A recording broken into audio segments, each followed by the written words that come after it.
Welcome back, growers. At the moment, all the rage when we talk about climate change is about carbon.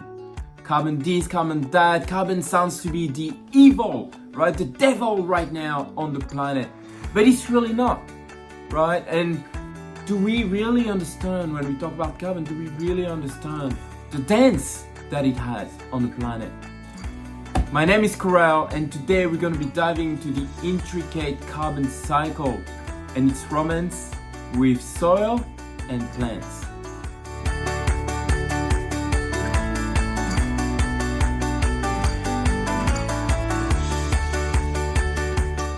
So now our story starts in the atmosphere. The carbon floats in the air as carbon dioxide, but that's not the only place where carbon is. Carbon is stored mostly in rocks underneath our feet. It's stored in oceans, it's stored in plants, it's stored in the soil as well. There's many places where the carbon is stored, and this is called like a reservoir. The carbon in the atmosphere is what's warming up the planet. Now, it's necessary to have carbon in the atmosphere, but we as humans have tipped the scale in the last centuries or the last few centuries, where the practices of digging up for our fuel, turning our soil over, breaking up the soil, burning wood is releasing more carbon into the atmosphere. Now, we got some heroes though that are helping us, and those are the plants. You see, the plants through photosynthesis, through harnessing the magic from the sun, they're turning all that carbon, they're absorbing that and turning it into sugars.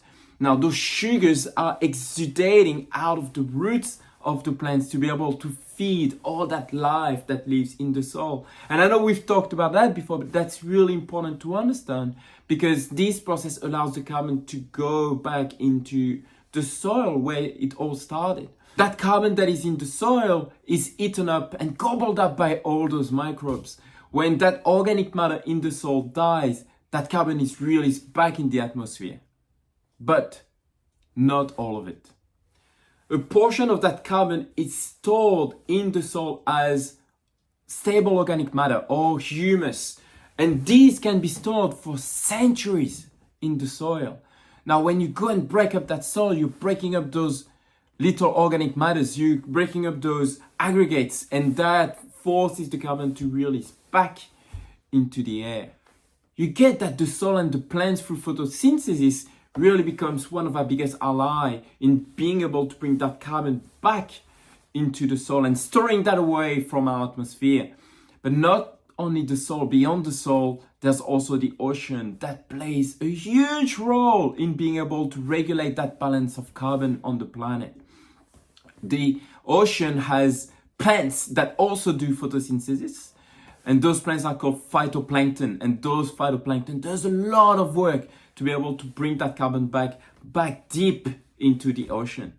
But here's a catch, and I've already pointed to it a few times now in this small video, is all the tilling that we do, all the burning, all the cutting trees, not only is releasing the carbon back into the atmosphere, but we're also removing those allies from our planet that really help us keeping that balance right? Because we need carbon dioxide in the atmosphere. We need carbon in each of the different reservoirs on the planet. And the carbon cycle is about the carbon moving from one reservoir to the next reservoir and keeping all into place, keeping it into balance.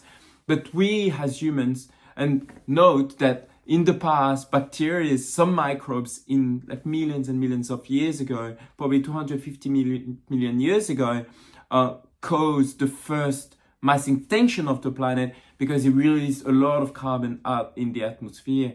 And we're on the brink of doing that ourselves as humans. Now, warming temperature on the Earth is nothing new. The Earth has always swung between warmer periods and ice ages. There's nothing new here, right? The only difference is that we're accelerating this process right now with our actions. And we do have a chance right now, an opportunity to make a difference with that. And my request to you all is next time when you go and walk in the forest or are in nature, really just take the time to acknowledge and thank all those allies that we got on the planet, the plants, that does all this work to be able to keep the earth a haven for us, a haven for the species that are living on Earth, and really keeping that balance right for us.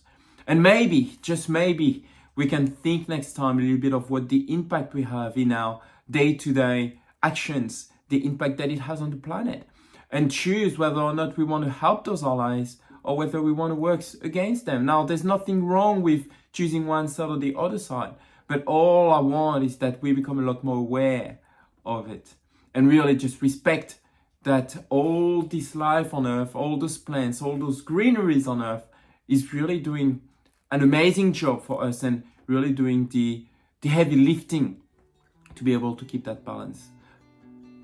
I know this was a really short video, but there's really nothing more complicated about the carbon cycle.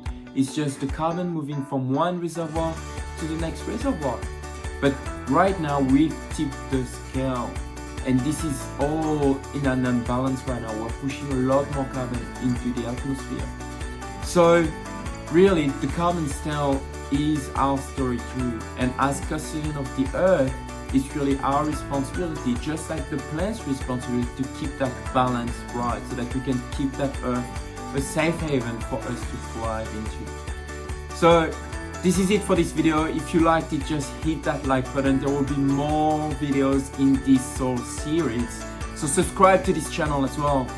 And like I like to say all the time, it's never been a better time to become a grower. So join our community today and start looking at the impact that you have on the planet. Start looking at your carbon footprint and what you can put in place to start putting that carbon back into the soil. And it may be growing your own food so that we can grow a greener world, a better future for our kids, for our families, and for the planet. Thank you.